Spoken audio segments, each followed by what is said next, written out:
Shocking news from the NASCAR world this morning. Major playoff implications. Let's talk about it real fast.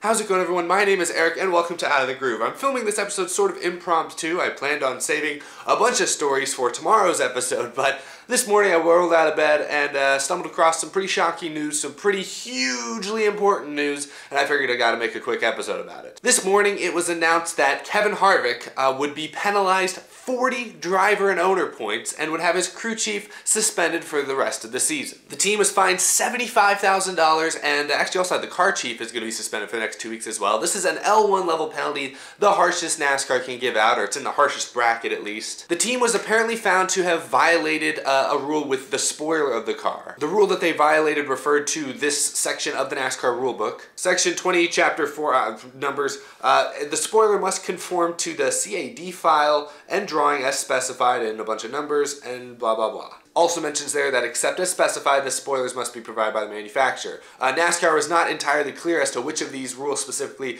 Kevin Harvick and that 4 team violated, but clearly something is wrong with the spoiler, which is an area of the car we don't usually see penalties for. More often it's something to do with, the front suspension. It's more often to do with, this year it's been like not crush panels, it's been like the roof panels, I don't know, the back window panels, stuff like that. That's what we typically see violations for. But at a track like Texas Motor Speedway, where downforce is literally 135,000% of the game, having an issue with the spoiler where the spoiler is not up to code, is not legal, yeah, that obviously is going to bring you a harsh penalty. And as we saw Sunday, Kevin Harvick was heads and shoulders above the rest of the field. I'm going to tend to believe that the spoiler had something to do with it. So as a result of this penalty, if we look at the point standings up here, Kevin Harvick goes from being locked into Homestead to now being only 3 points above the cut line. Oh my goodness. We've been talking the last couple weeks about how guys like Kurt Busch, Chase Elliott, Bowyer, Almirola are in must-win scenarios. Kurt Busch or Chase Elliott could point their way in at Phoenix. Obviously, Harvick's really good at Phoenix, at ISM, whatever you want to call it, so it's going to be tough, but they're going to be reeling from this penalty a little bit. Kevin Harvick looks vulnerable. 3 days ago, I thought he was the clear championship favorite. Now knowing that they cheated at Texas, I'm probably going to have to backtrack on those comments a little bit. We're going to have to wait and see how he does at ISM. Now, I don't want to completely pile on Kevin Harvick and his team there for their violation. I hate it when teams commit penalties like this, especially since it sounds like this one was pretty blatant. SHR did announce that they are not even going to appeal this penalty. In years past, whenever a team gets handed down a harsh penalty like this, 9 times out of 10, they tend to appeal it. But the fact that they're not appealing this one, I mean, maybe they have their reasons for it, but it just seems like an admission of guilt. So yeah, that frustrates me. But I'm not going to completely pile on Kevin Harvick's team, because it's also worth mentioning that the other 2 cars NASCAR brought to the R&D Center, Ryan Blaney and Eric Jones, were also found to have significantly big penalties. Both Blaney and Jones are going to lose 20 points each.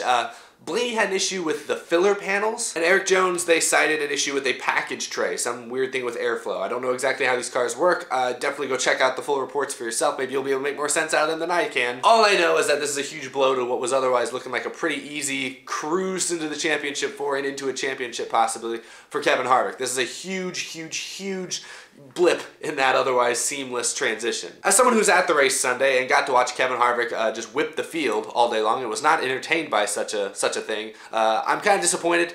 Kind of beyond just the fact that, it makes NASCAR look illegitimate whenever you have illegitimate cars winning playoff races, but also just ruined the entertainment. Assuming this spoiler had any sort of significant impact on as to how his car ran and handled. Yeah, I'm really frustrated as a fan to know that I had sat there and watched 3 hours of an illegal car beating other illegal cars. But now here's what I want to, and that's what I want to say here. The fact that all 3 cars NASCAR brought to R&D were illegal makes me suspicious that maybe the majority of the field, or at least the majority of the top 10, were also illegal in last week's race. Every week, NASCAR inspects every car before the race, pretty in-depth. They use that OSS, that scanning station. But after the race, they only take 3 cars back to R&D for like a full stripped-down inspection. It's usually first and second place, and then a random car from the field. And this week, all 3 cars they brought to R&D were significantly illegal in some way. And that just, it screams incompetence on the team's part, but it also does not make NASCAR look good either. This, hopefully this is a situation they can get straightened out. We really haven't had major penalties like this come into play since early in the season, which interestingly enough, was also Kevin Harvick getting into some trouble. So I hope this doesn't, define the final 2 races of this season. I hope we can go to ISM and Homestead and just have the best cars and the best teams win and race competitively. That's what I want to see, and I think that's what most of the fans want to see. But we got to keep our eyes on guys like Kevin Harvick now. I think he technically has 8 wins this year. 2 of them have been ruled encumbered now. So that's, 25% chance he's going to win with a failing car. And actually, wow, we have more news to discuss on this episode than I thought. I literally was about to do my outro for this show, and I pulled up on my phone. Apparently, there's some other great big news that came out today. Just this morning, just now, it was confirmed that Martin Truex Jr. and Cole Pearn will be going over to Joe Gibbs Racing next year to commandeer the 19 car. The official report says nothing about sponsorship, but I know there's been talks that Bass Pro Shops and auto owners would go over there with them. I don't know if like Eris or Stanley Tools or other sponsors would stay, but they say sponsors will be announced at a later date. So I guess my initial reaction to this is, I'm not surprised. This was reported a couple months ago and seemed pretty legit at the time. Joe Gibbs Racing, Furniture Road, Truex, they didn't confirm it at the time, but it seemed very legitimate that Truex and Cole Pearn were going to be going to the 19 car next year. I guess this is nice to finally have it confirmed. Now, Daniel Suarez, we all know, currently drives the 19 car. Rumors have had him talking to the 41, possibly going over to Stewart-Haas Racing. I'll mention Suarez again in a minute, but as far as Truex is concerned, this is as good as it gets. Your great championship team at Furniture Row is closing down, but you get to go to another championship contending team at JGR. Best case scenario, whenever you get the word that Furniture Row is closing, immediately everyone turned to worst case scenario for guys like Truex and Cole Pearn. They're going to turn out okay, it seems, and that's kind of been the report for a while now. So no big surprise there. I don't expect Truex to just march into JGR and immediately start winning, but he'll probably win a couple races next year and will likely be a round of 8, maybe even a championship 4 contender. That's what I'd expect. I mentioned I talked about Daniel Suarez because he is the current driver of that 19 car. He's been behind the wheel of that car for the last 2 seasons, and he's mostly underperformed. I think most people would say that they're disappointed with his performance to this point.